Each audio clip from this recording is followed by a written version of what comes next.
1455, a vicious civil war broke out across England. Now, this conflict, which would later go on to be known as the Wars of the Roses, was essentially about the rightful king. It was a war to decide who would rule England. So this civil war, was waged between two very important families living in England. On one side, you had the House of York, which was led by the current king, Richard of York, otherwise known as Richard III. On the other side, you had the House of Lancaster, which was led by Henry Tudor. Now, the reason we call it the Wars of the Roses is mainly due to the family insignia. The House of York is represented by a white rose, and the House of Lancaster represented by a red rose. So that's why we sort of call it the Wars of the Roses. So despite having a very delicate sort of floral name, the Wars of the Roses actually waged on for over 30 years. It was a very vicious and bloody war. But it did come to a head in the year 1485 at the Battle of Bosworth Field. During this battle, Richard III, King Richard, was cut down and killed. Due to his death, Henry automatically became the victor and was later crowned Henry VII. Now, this marks the start of the Tudor dynasty, which is probably one of the most famous royal dynasties of English history.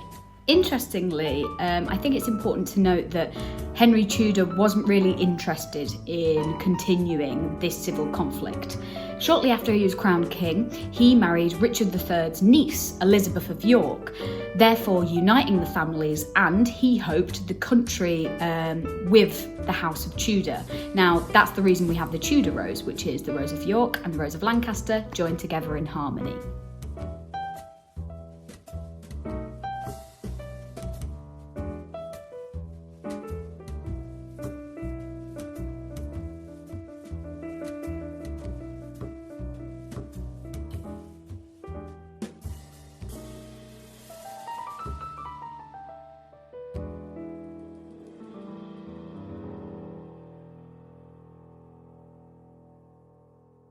Now, aside from this rather vicious civil war, the medieval period also saw quite a lot of foreign wars waged overseas.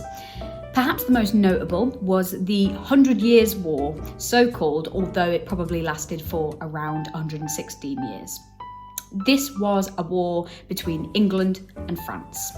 Now, one of the most famous battles of the 100 Years' War was the Battle of Agincourt in 1415.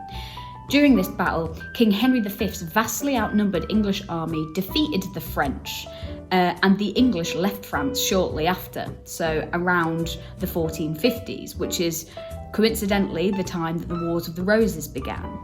Finally, there were also a few wars that were fought further afield. Many English knights and knights from around Europe actually travelled to the Eastern Mediterranean in what we call the Crusades. These were holy wars or conflicts in which European knights fought for control of the Christian Holy Land.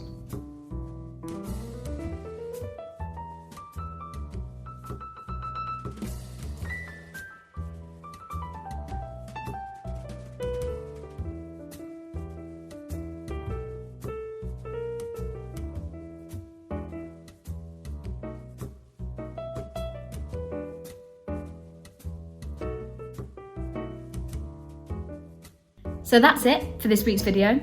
Check back next week where we will begin to take a look at some of the legal and social changes that took place in British society during the medieval period.